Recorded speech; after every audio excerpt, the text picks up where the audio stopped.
Are you looking for an inspiring listen? Something to motivate you? You've come to the right place. Welcome to Women of the Northwest, where we have conversations with ordinary women leading extraordinary lives. Motivating, inspiring, compelling. Hello, everyone. Welcome to Women of the Northwest. My guest today is Viviana Matthews. Hi, Viviana. Hi. Good morning. Glad to have you here. Tell me a little bit about yourself. How long have you lived here? Thank you for having me. I've been in the Pacific Northwest since 2002. And prior to that, I lived in LA for 12 years. And prior to that, I was born and raised in Buenos Aires, Argentina. Oh, in Argentina. Mm-hmm. Oh, that's Yeah. interesting. My youngest daughter just became a nun, and her order is from Argentina. Oh, is that right? Yeah, so who knows? She may end up down there at some point, too. Maybe, yeah. Mm-hmm. That's interesting. And how did you end up in the States from there? From the States, very complex and easier, I guess. I was a college student, and then I had the opportunity to come to the state with a student visa. Mm. And when I got here, I was going to English school in LA, in Pasadena. And then my good friend from school told me about this program. It's a green card lottery program. And I entered my name. And lucky me, before my first year anniversary in the States, I received my green card. Oh. And I thought that was a sign of me to stay in America because I felt the moment I landed in LA at that time, I felt like I was home. Mm. So I thought that's a huge sign for me to stay. So I stayed in LA for 12 years until I met my husband. And my husband is from Pacific Northwest. He was born in Seattle, but he was raised from the time he was 12 years old in Nassau, Washington. And that's how I ended up in this area. I see. Mm-hmm. Interesting. Yeah. Well, this is a lot different than LA. I love it in here. That's why after 23 years almost, I'm still here. Yeah. Mm-hmm. Yeah. My son lives in North Hollywood. And it's just, every time I go down there, it's like, okay, this is the last time I'm coming down there. Yeah. Which then I go back again. It has its positive sides and also the challenging sides, right? Mm-hmm. So like everywhere else. Yeah. So, Yeah. Mm-hmm. Yeah. It's interesting. So you work for Clatsop Community Action. Tell me about that. Yeah. Since I came to this area, I have always worked for a community action agency. I started Clatsop at the CAT Community Action team out of St. Helens, but I was working for the Head Start program in Warrenton. Mm. And I did that for almost 11 years. And after 11 years, I transferred to Clatsop Community Action as a case manager for between 4 or 5 years. And then I became the deputy director for a few years. And then in 2019, right before pandemic, just a few months, I became the executive director in October of 2019. That's when I had the privilege of leading the agency. Yeah. I worked for Head Start a little bit too. Yeah. I love that program. Had my own preschool along the way, but yeah, Head Start is just such a great program. An amazing program that we really don't speak much about. Yeah. Mm-hmm. Yeah. Well, tell us more about it, Head Start. That's, such a great program. And I don't know that everybody understands how it works. Well, the Head Start it's the well-being of the child and their family. So the Head Start program, you can say it's a preschool program. However, it addresses a lot of the needs of the child, for the child and the family to become self-sufficient.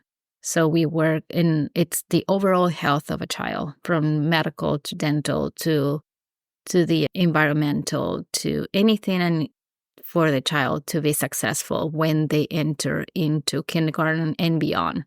There is a lot of studies out there how Head Start has helped the levels of education there is a difference between a child who goes to Head Start and a child who doesn't.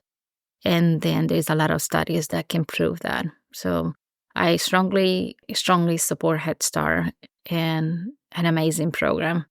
And we just need to have a little bit more funding for it to continue. Always funding, right? Always funding. Always funding. But I think what I enjoyed was doing the home visits with the families and finding out about them and where they were at, what you could do, take them, just training them how to be parents more and just how important education is. A lot of parents really don't think that they play a part in that. Because there's have so many things that are happening in their families, right?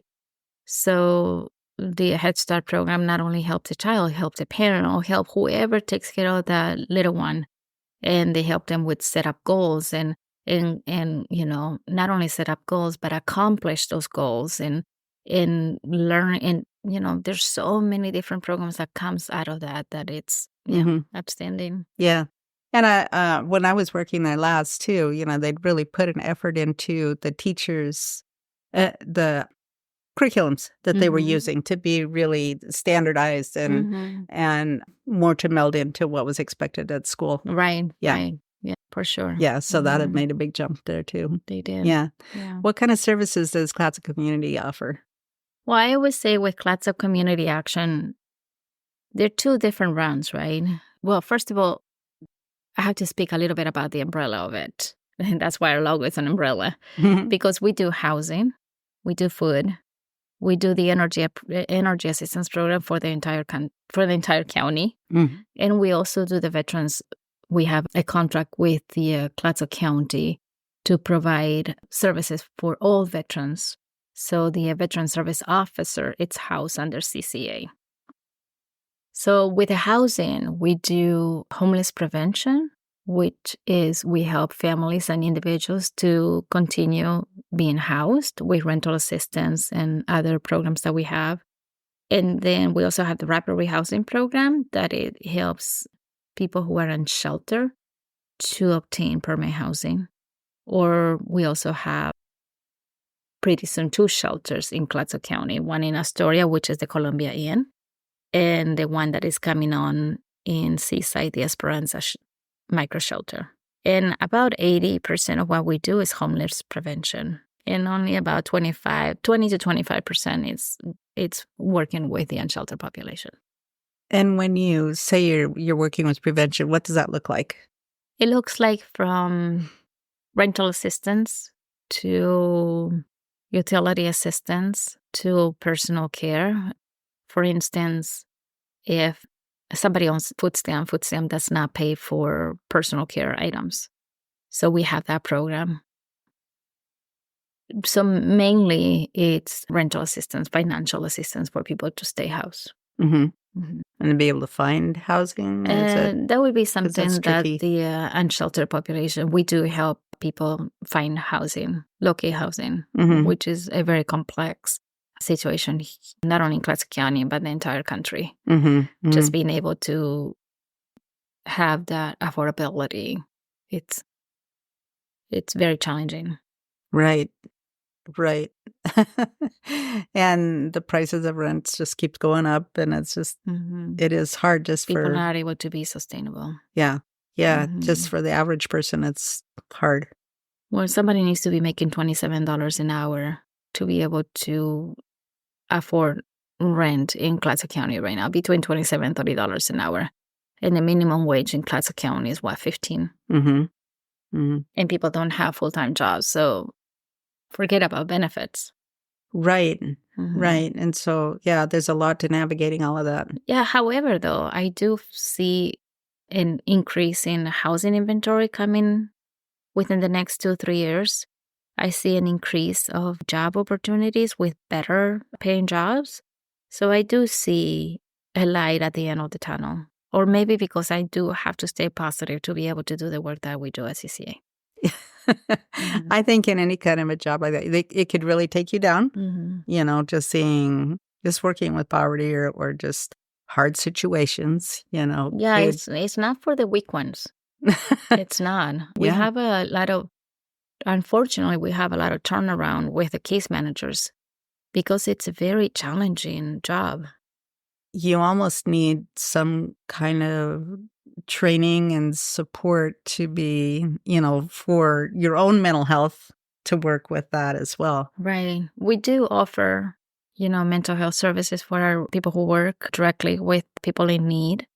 We try to do the best we can to provide as many benefits as possible for the people who work at CCA. However, working with so many challenges, it's sometimes exhausted. So then we just want to make sure that we are taking care of each other. Right. Mm-hmm. Yeah, because it is emotionally exhausting. It is, especially when you also have a life and you also have a family and you also have things that are coming up. Mm-hmm. You almost have to kind of categorize. Yeah. That's what I always tell people. If you're good about compartmentalize items and issues, you'll be good at CCA. But if you are not able to compartmentalize that takes a lot of art to be able to do that. Yeah, it does. And yeah, it's a learned thing. It's a learn. And also when our case managers meet with our clients, I always say that we are just tools because of we hear the stories, but we're empathized to those stories, but we're not able to share our stories with them unless there is a correlation there.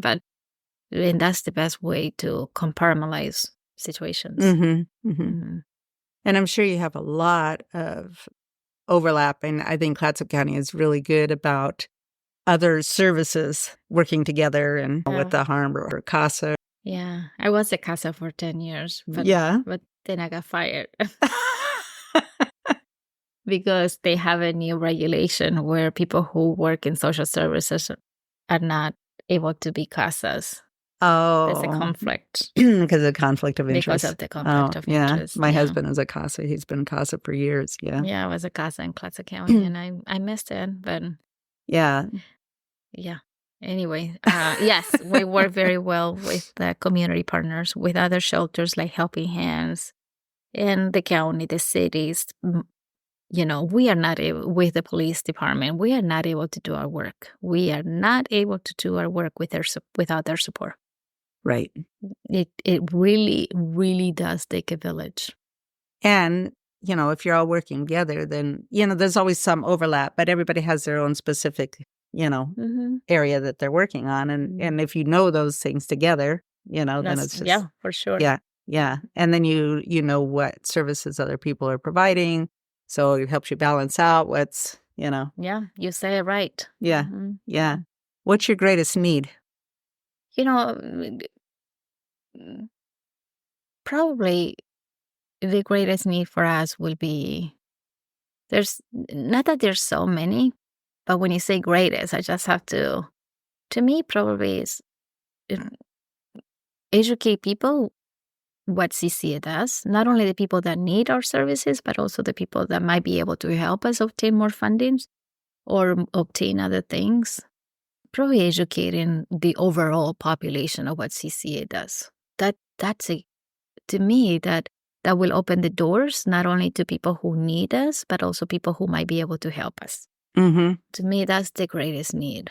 I know that a lot of people who are struggling are on food stamps. They do know about our services, but our greatest need is how we send out the message to all community members what CCA does. That's the greatest need. What do you do currently?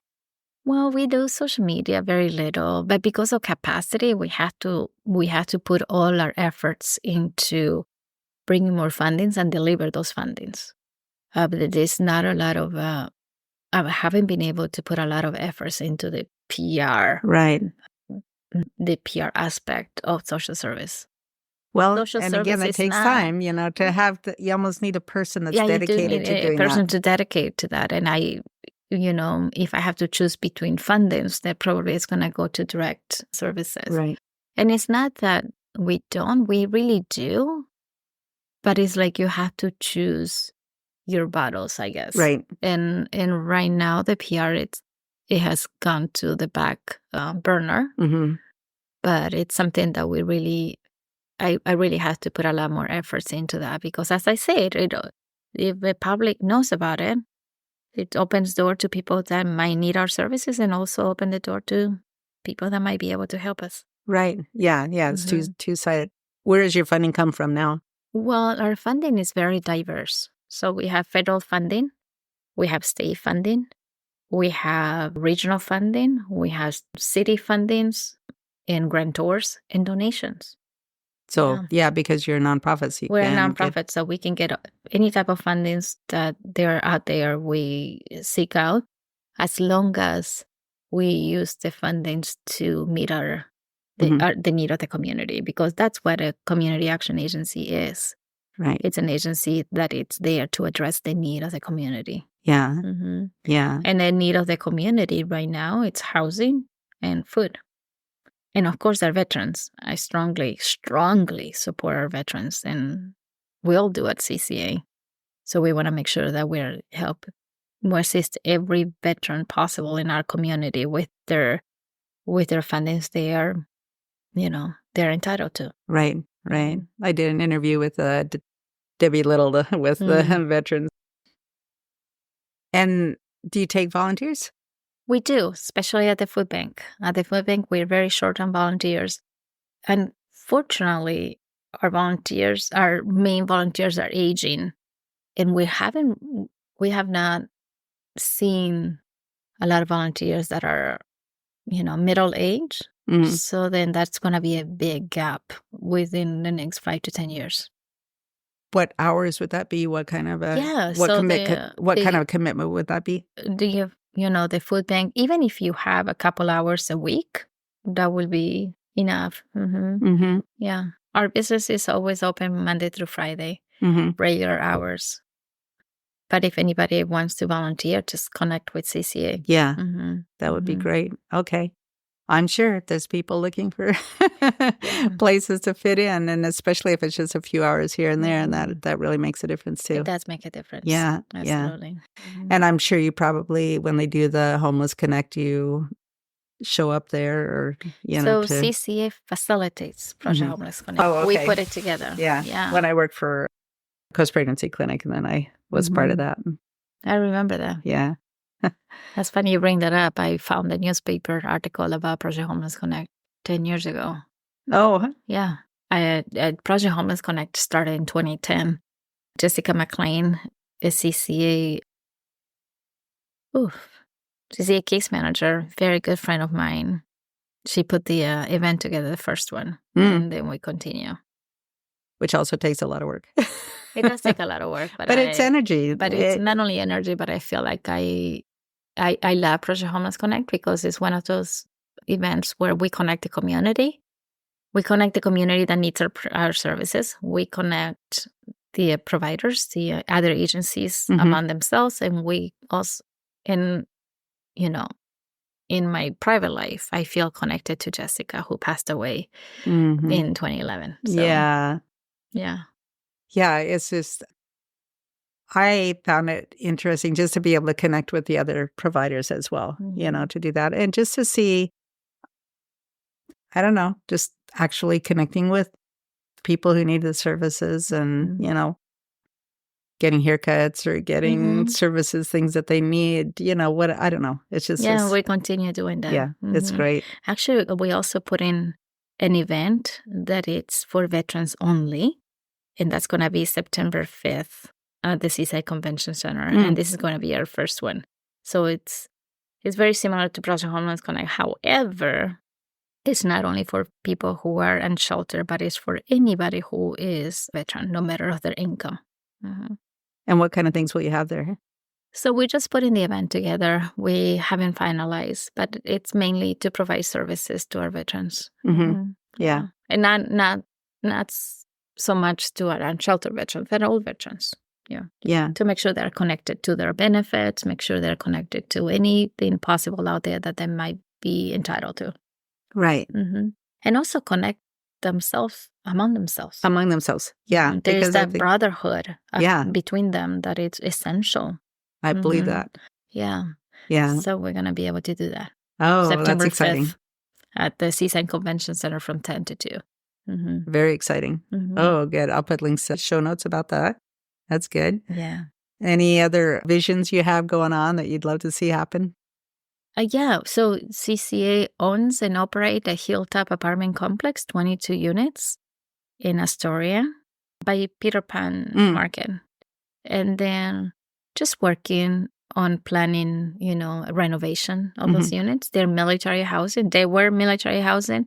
We donated to CCA in the late 80s.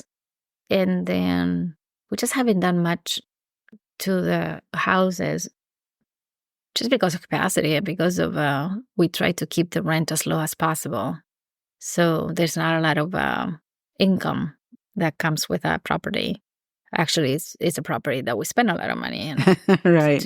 So then just working on different ideas on how to renovate it and still keep it as low, affordable as possible. And I would think that would be a good place for a grant. Yeah. Yeah. That's probably one of the things that I'm focusing on. Those are the little steps, not little steps, but little goals, I call them, 0 to 5 years, right? But then there are bigger dreams that I have that I'm afraid to speak about because I'm afraid they will not come true. You can always have dreams, whether they come true or not, But back to the other, maybe that's a good place for volunteers. Absolutely. To help do repairs or whatever construction needs. Or yard work. Yard work is huge, right? Yard work is huge and very expensive. So, yeah. Yeah. Another place where we need volunteers. Yeah. And that could be just a couple hours a week or something too. Correct. Or maybe it could be a party time. Yes. Bring your friends. Let's go do this project. So that would be wonderful. Yeah. Yeah, I would think that would be something that would be good as well. Maybe painting or I don't know, whatever. We are painting the units right now, but there's always upkeep. Right. For different upkeep things. Yeah. Yeah. Okay. Very good. Okay. We'll have to make a list of things, like Thank you. Volunteer possibilities and whatever like that. Yeah. I'm sure that you have stories about people that you've actually helped or impacted too, Yeah, there are a lot of stories, and there's some sad stories and some, because I've been there for, I don't know, 2010. So how many years is that? 14 years. I've been at CCA for 14 years. I have a lot of stories. I have really good ones. Like we had a homeless lady in Astoria that was homeless on the street for many years, couple, even maybe 3 decades. And we recently were able to place her in a house, in an apartment complex. And she was so worried that she was not going to be able to make it. And I assured her that we will not leave her alone. And sure enough, we visit her, daily to make sure that she feels connected and she feels supported by us, and make sure that she doesn't go back to the street because she cannot afford it. Oh, I think that human connection, that keeping and follow up is just it's so absolutely important. Essential. Yeah. And also the other, the Columbia Inn, it's a shelter. We've been open for 8 months. At a peak in December, we have 26 children. That, the Columbia Inn, when you look at the Columbia Inn, you look at the people who smoke outside, a couple of people that smoke outside, but behind those doors, they're families with children. Most of it, over 80% of those units are for family with children, and we do have kiddos in there. And then we have developed some summer programs for them with the assistance of the Warrenton School District and Astoria Parks and Recs and the Astoria Public Library that are helping us to be able, even the movie theater, to be able to have some kind of normalcy for the kids that are at the Columbia Inn. So that's another story. Well, that's good to know. Yeah. And the other one is we distribute, produce to the 3 cities in our county, once a week. And that takes a lot of work, a lot of effort, and a lot of volunteers and, as I mentioned, a lot of effort to be able to deliver fresh produce to Warrenton, Seaside, and Astoria once a week during the summer months. That's that one. And then veterans, we have connected many veterans to the services that they are entitled to. That's a huge win for CCA. Yeah. Do you find that veterans don't know all the things that they're entitled to? No, they don't. And sometimes the veterans, they receive, when they have some kind of disability connected to their service, and then when they receive that disability, let's say 10 years ago, they can revisit that disability and get it reevaluated because maybe they have a new diagnosis of something that is related to the service, the time the service is. Oh. So then people don't know that. Once you receive a disability from the veteran, from the VA, something might develop, later on that is related to that. So you always have to go back and revisit that and make sure you receive you are entitled to your payment. You're entitled to any benefits, son. Oh, yeah. That's important. Very important. Right, yeah. I don't know much about what's available in Seaside. Besides what you guys do in Seaside, what else is available down there? Well, they have Helping Hands, which is a shelter. We also are having our shelter Esperanza coming up in middle of August. And then there's some housing for low income and housing for workforce housing and housing for severely mentally disabled people. So there's a lot of things are happening in Seaside. Yeah, that's good. And then do you also do things with mental health, or does that just go through? Just goes through CBH. CBH. We do partner with Clatsop Behavioral Health. We have many clients that we share. And that's an outstanding partnership. Yeah. Making sure people are connected to the services. Yeah. That's good. Well, this has been really interesting. Is there anything else you'd like to share? I have so much. So much. Well, we can keep going. No, it's okay. No. There's always a lot to speak about CCA. I hope it comes across that I absolutely love what I do. I love it. So it makes you one of our extraordinary women. Oh, thank you. I just love being in service to others. And I'm sure that you would welcome anyone to contact you. Absolutely. Yeah. Yeah. Either for services or to volunteer or to find out more. Just to chat. I'm fine with that. Yeah. Well, thank you, Viviana. Thank you so much for having me. Thank you. I hope you enjoyed this episode. If you're new to the area, retired, or have time on your hands, consider volunteering for CCA. The food bank needs people a couple hours a week, lawn maintenance at the Hilltop Apartments, building maintenance at the apartments as well. How about gathering some friends and make it a party? I know a lot of you have skills that could be used. Do you have money you're looking to donate? Consider this worthy cause. And if nothing else, give Viviana a call and just have a conversation. She is absolutely delightful. You can reach CCA at ccaservices.org, or you could give them a call at 503-325-1400, 325-1400. Or perhaps you or someone you know might benefit from their services, low-income housing, food bank, veteran support, and more. Either way, contact this wonderful organization. Do it. Feel free to share this episode with someone who might enjoy it. We're close to 9,000 downloads. Can you believe that? And close to my 100th episode. Wow. So many amazing women in the Northwest. I look forward to being with you next time, wherever you enjoy listening.